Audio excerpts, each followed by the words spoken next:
Sallallahu Alaihi Wasallam. Di minggu sebelumnya kita sudah bicara tentang ketika Nabi masuk ke kota Madinah, maka pertama kali yang dilakukan oleh Rasulullah adalah pergantian nama kota Yastrib itu menjadi kota Madinah. Madinah yang disebut adalah Madinatul Rasul, kota Rasulullah Sallallahu Alaihi Wasallam, karena memang Rasulullah tidak suka nama itu nama yang sifatnya jelek ya. Jadi nama itu harus baik, apapun itu, ya apapun itu. Setelah itu singkat cerita Rasulullah Sallallahu Alaihi Wasallam membangun Masjid Nabawi, dibangun dari tanah yang dibeli oleh Rasulullah, dan itu adalah wakafnya Rasulullah SAW. Jadi mahkota Masjid Nabawi yang kita ketahui hari ini itu adalah tanahnya baginda Nabi Muhammad SAW. Setelah itu jadilah masjid ini, kita tahu bahwa usulan azan itu memang usulan daripada Umar bin Khattab, karena Umar bermimpi diajarkan oleh malaikat lafadznya.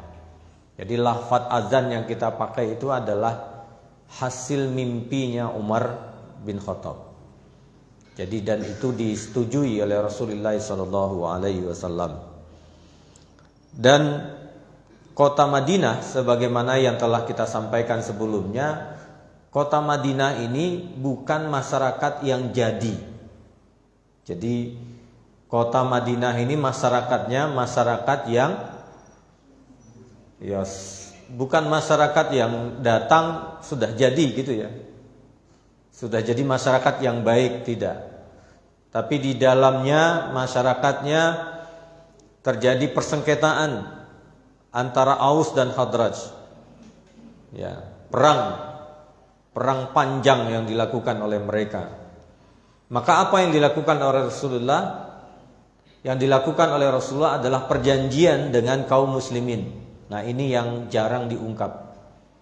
Jadi Rasulullah berjanji antar kaum muslimin untuk menjaga antar muslimin yang lain. Makanya nasihat-nasihat Nabi itu di awal Madinah itu adalah masalah-masalah terdekat dari keluarga. Man kana yu'minu billah wal yaumil akhir falyukrim jarah. Siapa yang beriman kepada Allah dan yaumil akhir, muliakanlah tetangganya. Man kana yu'minu billahi wal yaumil akhir falyukrim dhaifah. Muliakanlah tamunya. Jadi Rasulullah sallallahu alaihi wasallam mengajarkan lingkaran-lingkaran diri dan lingkaran-lingkaran kekeluargaan. Kadang begini Pak, Rasulullah itu orang yang begitu cerdas dan sifatnya prediktif. Apa yang belum terbaca, beliau sudah bisa membaca ke depan, karena memang atas bimbingan Allah Subhanahu wa taala. Karena begini, kota Madinah ini kan kota yang langsung dipimpin oleh kerasulan. Kalau ini gagal, maka tidak akan menjadi ketauladanan. Maka kota Madinah ini adalah kota ketauladanan dan kerasulan Nabi Muhammad sallallahu alaihi wasallam.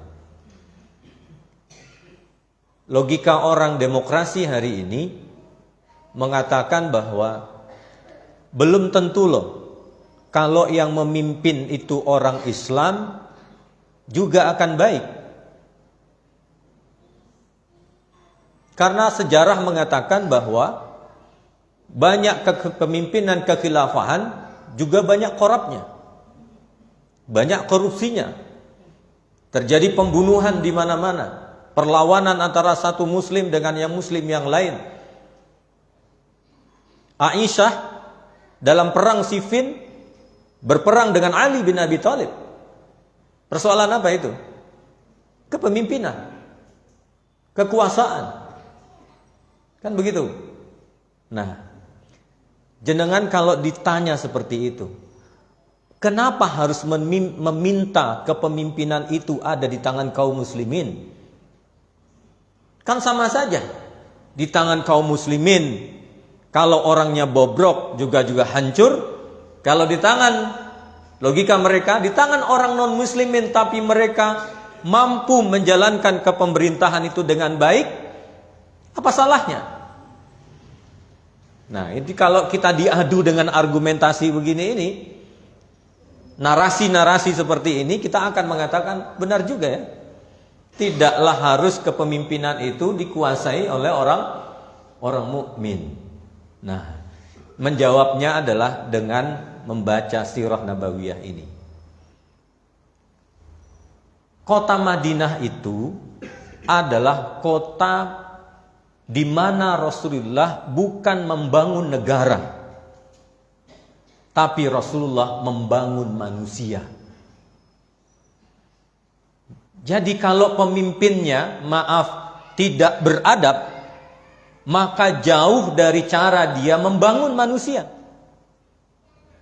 Maka kita berkeluarga, Pak, salah satu yang kita bangun itu adalah manusia.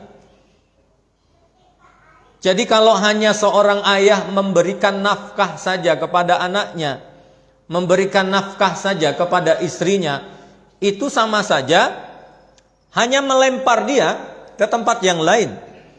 Tapi tugas suami adalah mengajarkan akidah kepada istrinya, mengajarkan syariah yang dua di dalamnya adalah muamalah dan ibadah di dalamnya, dan yang ketiga akhlak.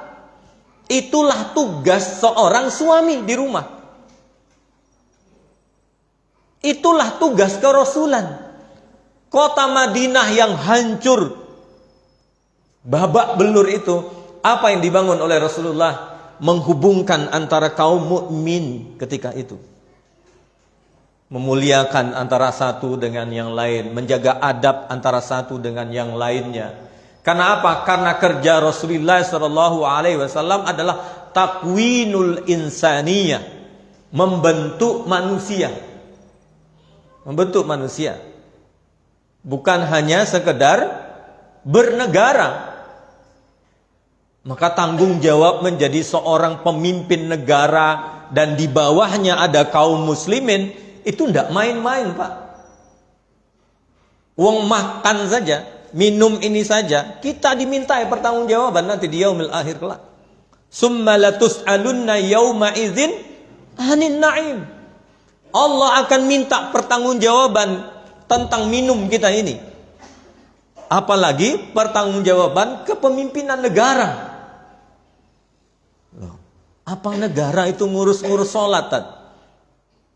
Apa negara itu ngurus-ngurus zakat? Oh iya, sholat itu menjadi tanggung jawab kepemimpinan. Itu yang dilakukan oleh Rasulullah. Apa kata Rasulullah SAW setelah kota Madinah itu cukup kuat? Kalau sholat subuh, Pak, di absen itu sama Nabi. Makanya Nabi tahu persis yang duduk di belakang ini, beliau ini siapa. Sudah tahu, Pak, barisan pertama 1, 2, 3 itu udah ketahuan. Kalau ada yang bolong, mana si fulan? Begitu, Pak. Kalau kini kan tidak bisa kita di sini. Subuh besok, yo nggak tahu, ya nggak tahu. Maka kata Rasulullah, kalau ada yang bolong, ambilkan kayu bakar, kata Rasulullah. Subuh itu, ambilkan kayu bakar. Kalau dia tidak sholat subuh, bakar rumahnya. Ya Pak Dikno.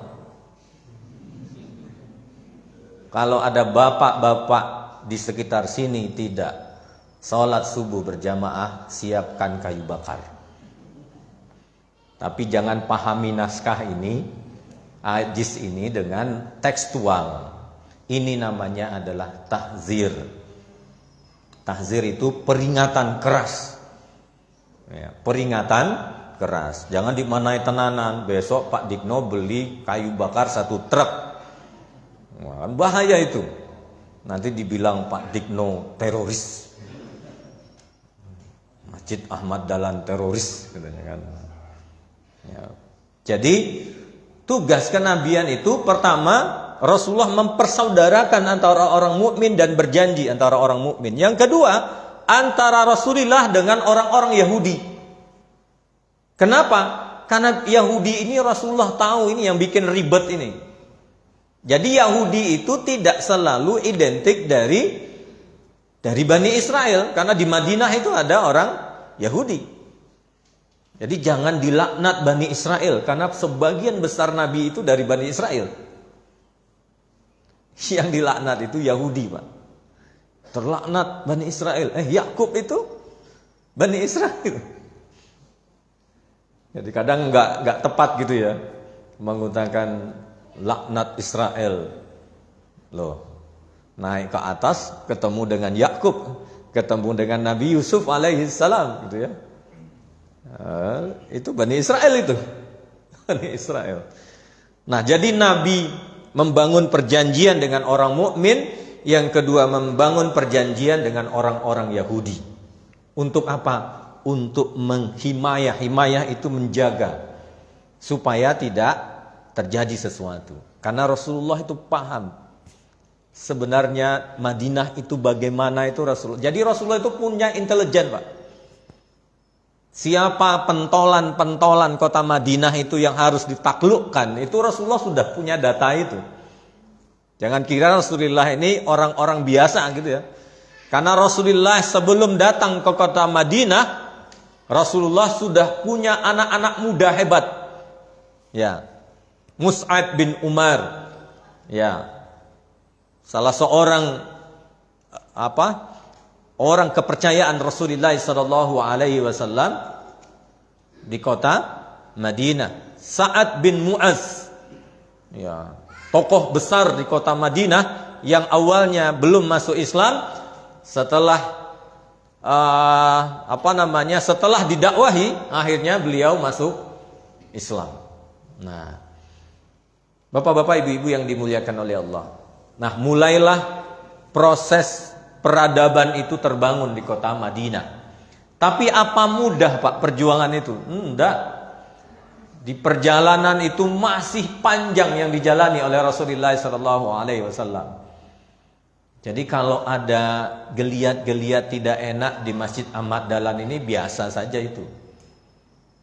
Ya, di sini nggak suka, di situ nggak suka. Ya, maju kena, mundur kena, kiri kena, kanan kena, itu biasa. Rasulullah mengalami itu, Pak. Jadi kalau kita berjuang, tidak mungkin tidak terluput dari masalah perjuangan itu sendiri. Maka apa yang dialami oleh Rasulullah Shallallahu Alaihi Wasallam adalah teror dan provokasi. Orang-orang Quraisy, kafir-kafir Quraisy itu mereka tidak nyaman, Pak. Ketika Rasulullah pindah dari kota Mekah ke Madinah, itu apa mereka nyaman di kota Madinah sana, di kota Mekah sana? Enggak.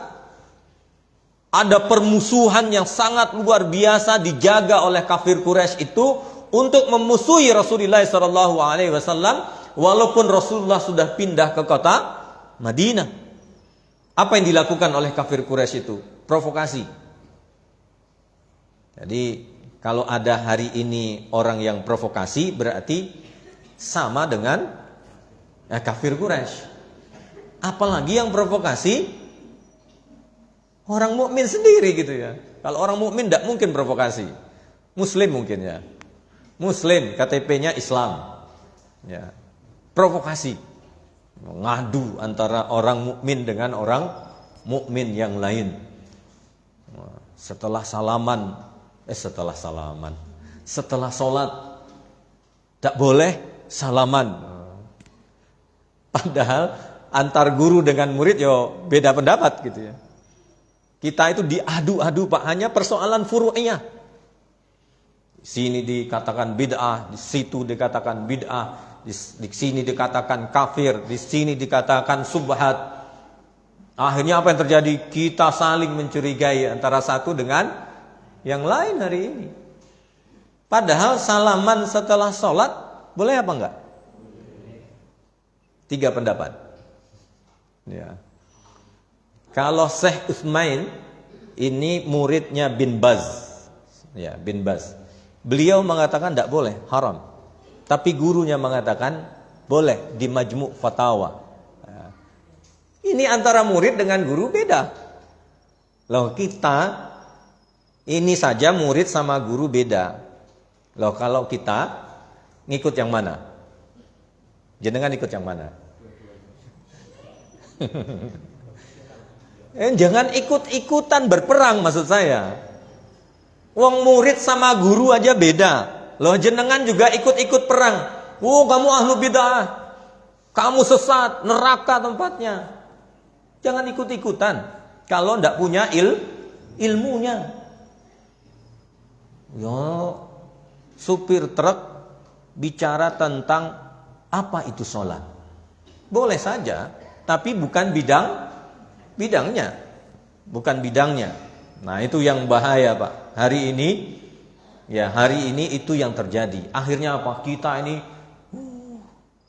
insya Allah diadu domba. Sadar dan tidak sadar. Ya, sadar dan tidak sadar. Saya tidak membahas itu. Ya. Orang kafir ini lalu berkirim surat. Orang kafir ini tahu di Madinah itu ada calon pemimpin besar sebenarnya kota Madinah itu. Namanya Abdullah bin Ubay. Dia ini pemimpin besar kota Madinah. Tapi semenjak Rasulullah SAW datang ke kota Madinah, kepemimpinannya ini redup. Kenapa? Karena orang melihat gerak perjuangan Rasulullah di kota Madinah ini luar biasa.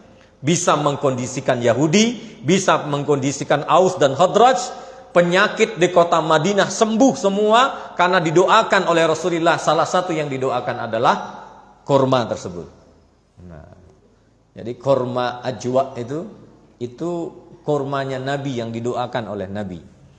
Tapi kormanya Ahmad Dahlan saya belum ketemu. Masjid Ahmad Dahlan kormanya soto ibu-ibu.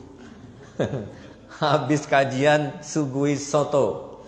Nah, itu kormanya Masjid Ahmad Dahlan. Doanya Pak Tikno. Apa kata orang kafir Quraisy ini kepada Abdullah bin Ubay untuk memprovokatori di dalam? Apa katanya? Innakum awaitum sahibana. Kalian itu katanya telah melindungi musuh kami. Itu surat orang kafir Quraisy kepada Abdullah bin Ubay. Abdullah bin Ubay ini tokoh munafik. Tokoh munafik di antara orang-orang Madinah ketika itu. Tokoh-tokoh Madinah ketika itu. Innakum awaitun sahibana. Sungguh kalian telah melindungi musuh kami. Wa inna nuqsimu billah lanuqatilannah. Kami bersumpah kepada Allah. Maksudnya Allah Tuhan mereka ya. Jadi tetap diterjemahkan Lata dan Uzza itu mereka pahami juga dengan kata Allah ya. Jadi tapi beda ini, bukan Allahnya yang kita pahami, Tuhan yang mereka pahami. Kalian harus memeranginya atau mengusirnya. Jadi itu suratnya orang-orang kafir Quraisy kepada Abdullah bin Ubay. Hatta naqtula muqatalakum wasnastabiha nisaakum. Kalau kalian tidak mau membunuh mereka, hati-hati kata kafir Quraisy. Kami yang memerangi kalian sampai kami akan merampas perempuan-perempuan kalian. Wah. Ini surat provokasi, Pak. Surat provokasi. Tapi surat ini bukan dari Mabes Polri. Ya. Surat itu diterima oleh Abdullah bin Ubay. Kata Abdullah bin Ubay, wah ini kesempatan untuk mengumpulkan orang-orang yang seirama dengan Abdullah bin Ubay untuk mengiris dalam lipatan, menggunting dalam lipatan. Menggunting dalam lipatan berarti lipatan atasnya nggak kelihatan tergunting, tapi menggunting dari dalam. Ada yang begini? Di kalangan kaum muslimin ada yang begini? Ada, Pak. Wah. Pokoknya dompet penuh Gak peduli ustadz kek, ulama kek, kiai kek, pokoknya gunting terus. Ya, gunting terus gitu kan. Itu yang dilakukan oleh Abdullah bin Ubay, menggalang kekuatan di dalam kota Madinah untuk melawan Rasulullah sallallahu alaihi wasallam. Apa yang terjadi? Nah, Rasul kok dilawan? Rasul itu mata-matanya yang paling kuat adalah Jibril. Kalau saya enggak punya mata-mata. Rasulullah itu punya mata-mata, namanya Jibril. Kalau enggak tahu dikabari oleh Jibril. Itu di bawah rumahnya ada pedang katanya. Itu di bawah rumahnya ada jamu katanya. Bawa jamu tadi. Apa kata Rasulullah sallallahu alaihi wasallam? Rasulullah itu luar biasa. Kalau panjenengan mendengar pidatonya Soekarno atau pidatonya Agus Salim atau pidatonya Pak Hatta. Pak Hatta itu Pak, pidato awal pembelian pesawat. Indonesia itu punya pesawat pertama kali itu dibeli oleh emak-emak. Tenanan. Emak-emak yang beli di mana? Di Bukit Tinggi. Jadi pesawat yang harganya sekian triliun hitungannya dulu itu dibeli oleh emak-emak. Jadi mengumpulkan gelang-gelang ini, kumpulkan gelang-gelang sampai berapa ratus kilo emas itu. Akhirnya dibelilah pesawat itu di Singapura. Ya, pesawat itu. Itu hebatnya emak-emak. Kalau emak-emak sudah pegang emas, hebat. Makanya bapak-bapak itu takut sama emak-emak. Kenapa? Karena pemegang kuasa tertinggi. Karena bendaharanya ada sama emak-emak. Apa kata Rasulullah? Laqad balagha wa'idu Quraisy minkum mabaligh. Sungguh kami telah mendengar ancaman orang-orang Quraisy. Kata Rasulullah sallallahu alaihi wasallam, "Makanat takidukum bi aksari mimma turiduna an takidu bihi anfusakum." Tipu daya mereka terhadap, jadi kait ya, fayakiduna kaida. Itu tipu daya, Pak. Apa kata Rasulullah? Tipu daya mereka terhadap kalian tidaklah lebih dari dahsyatnya daripada tipu daya kalian terhadap diri kalian sendiri. Itu disampaikan oleh Rasulullah sallallahu alaihi wasallam. Turidu an tuqatilu abna'akum wa ikhwanikum, falamma sami'u dzalika Nabi sallallahu alaihi wasallam tafarraqu. Mereka menghabarkan kepada kalian mereka akan memerangi kalian dan merampas anak perempuan dan wanita kalian. Sebenarnya ini kalimat apa sebenarnya, Pak? Ini kalimat ancaman, Pak. Kenapa, Pak? Kata Rasulullah, sebenarnya bahasanya begini. Hei Aus dan Khadraj, hai orang-orang munafik, hai orang-orang Yahudi, kalau kalian ingin bertahan di kota Madinah ini, taat kepadaku. Kalau tidak, keluar dari kota Madinah ini. Gitu bahasanya sebenarnya. Diam, Pak. Abdullah bin Ubay diam. Kenapa? Karena Rasulullah SAW menguasai kota Madinah itu. Sa'ad bin Mu'az, panglima besar ketika itu di kota Madinah. Kalau Sa'ad bin Mu'az sudah keluar, takluk, Pak, kota Madinah itu. Makanya salah satu yang diincar oleh Rasulullah SAW adalah Sa'ad bin Mu'az itu. Nah, Masya Allah, Rasulullah itu secara politik orang hebat, secara strategi panglima perang, ya. Tahu apa yang terjadi. Nah, sehingga Abdullah bin Ubay kendor, Pak. Kendor. Tidak lagi mau macam-macam. Nah, kita memang perlu seorang pemimpin. Perlunya seorang pemimpin kalau kita kaliberkan sekaliber kenabian itu. Ya. Sehingga kalau ada yang dizolimi, ada yang disakiti. Coba bayangkan, Pak. Dulu di kota Madinah itu, awal-awal Madinah, wanita itu kan tidak sembarangan untuk pergi ke masjid karena digangguin sama orang-orang Yahudi. Suatu ketika digangguin Pak, ditelanjangin. Apa kata Rasulullah? Persiapkan 1 batalion, kata Rasulullah. Coba Pak, siapkan 1 batalion. Untuk apa? Untuk membunuh orang yang membunuh wanita ini. Sehingga apa? Sehingga ada yang macam-macam. Ya mereka tidak berani. Karena Rasulullah SAW punya power yang luar biasa. Kalau ada orang mukmin yang dizalimi, jangan macam-macam. Tapi kalau Rasulullah SAW terzalimi dirinya sendiri, Rasulullah hanya diam. Nah itulah seorang kenabian yang benar-benar utuh dalam diri Rasulullah SAW.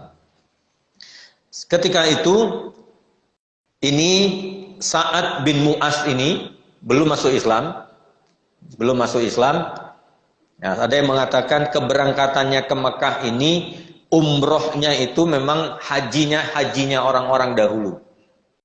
Nah, jenengan tahu ini seperti yang saya ceritakan kemarin.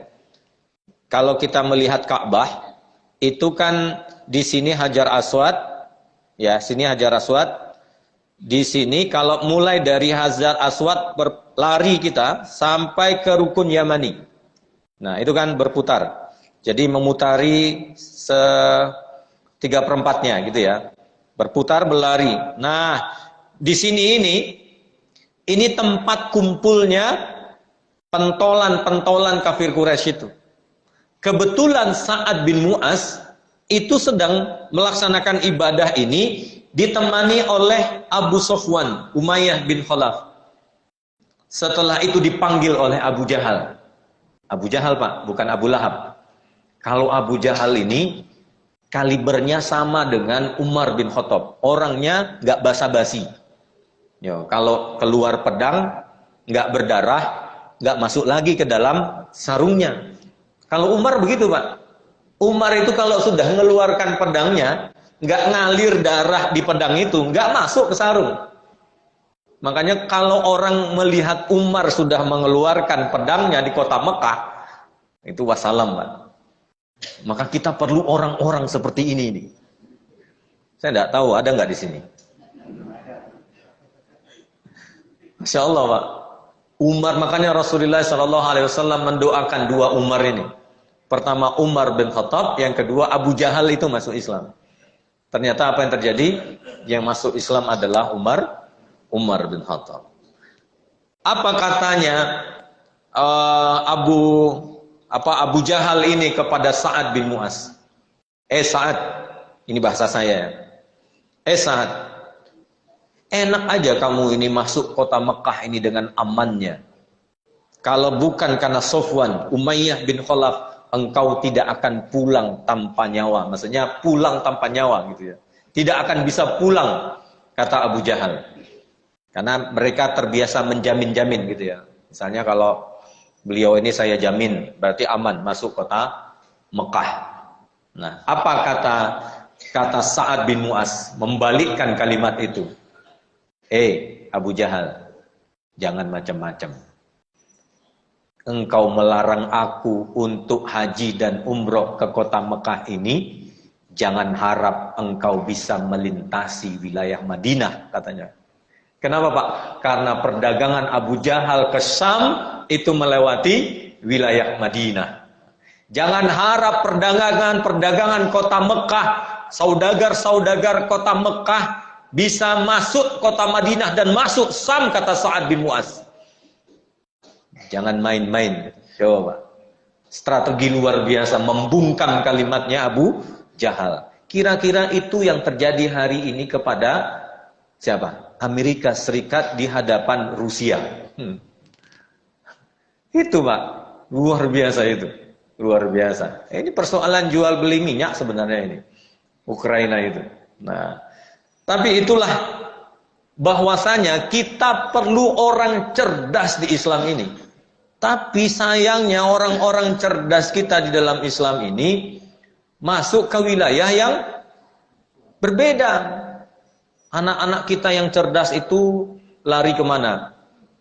Lari ke wilayah yang lain. Nah, harapan kita sebenarnya anak-anak cerdas ini kita masukkan ke pesantren yang harapannya menjadi bagian amanah kerasulan Nabi Muhammad sallallahu alaihi wasallam. Kita orbitkan, dia akan lahir seorang seperti Sudirman, lahir seorang seperti Agus Salim, lahir seorang seperti Buya Hamka, lahir seorang seperti Kiai Haji Ahmad Dahlan, lahir seorang seperti Hasyim Asy'ari. Orang-orang pintar, Pak. Orang-orang pintar. Ini yang masuk pesantren. Gagal di sana, gagal di sini, gagal di situ, akhirnya masuk pesantren. Masuk IAIN juga sama. Gagal di ITB, gagal di IPB, gagal di Brawijaya, masuk IAIN. Saya dulu masuk IAIN itu diguyoni sama teman saya. Iang ing eng katanya. Opo tak bilang kan? Iya, iang ing eng katanya kan. Masya Allah. Jadi sisa-sisa Pak. Jadi yang ngurusin Islam ini akhirnya yang sisa-sisa. Yang cerdas-cerdas itu ada di mana? Ada di teknik sipil, kedokteran. Coba anak kedokteran itu ahli fikih. Kan penguasaan fikihnya kan luar biasa. Coba anak teknik sipil yang ngitungin angka itu, kalau anak teknik sipil nggak bisa hitungan angka kan bukan anak teknik sipil. Nggak lulus-lulus tuh teknik sipil, kenapa? Karena susah menghitung angka. Teknik sipil selesai 6 tahun. Pak Tio berapa? 5 tahun kata beliau. 5 tahun. Jadi Masya Allah. Akhirnya Abdullah bin Ubay ini diam. Tapi tekadnya orang-orang kafir Quraisy ini luar biasa. Nah, apa yang dilakukan oleh kafir Quraisy setelah itu? Mereka mengancam kaum muhajirin. Apa kata mereka? Janganlah kalian merasa bahwa kalian telah lolos dari kami menuju Yastrib, kata mereka. Kami akan melakukan teror kembali. Ya, dalam sebuah hadis sahih disebutkan bahwa Rasulullah itu walaupun sudah di Madinah, Pak, itu Rasulullah itu tidurnya, nah ini mimbar, Rasulullah itu masih mendengkluk di mimbar ini. Mendengkluk maksudnya menyembunyikan kepalanya. Sampai turun ayat surat Al-Maidah ayat yang ke-67. Ya, 67. Apa kata Allah Subhanahu wa taala? Sesungguhnya kami akan menjaga engkau dari semua gangguan manusia.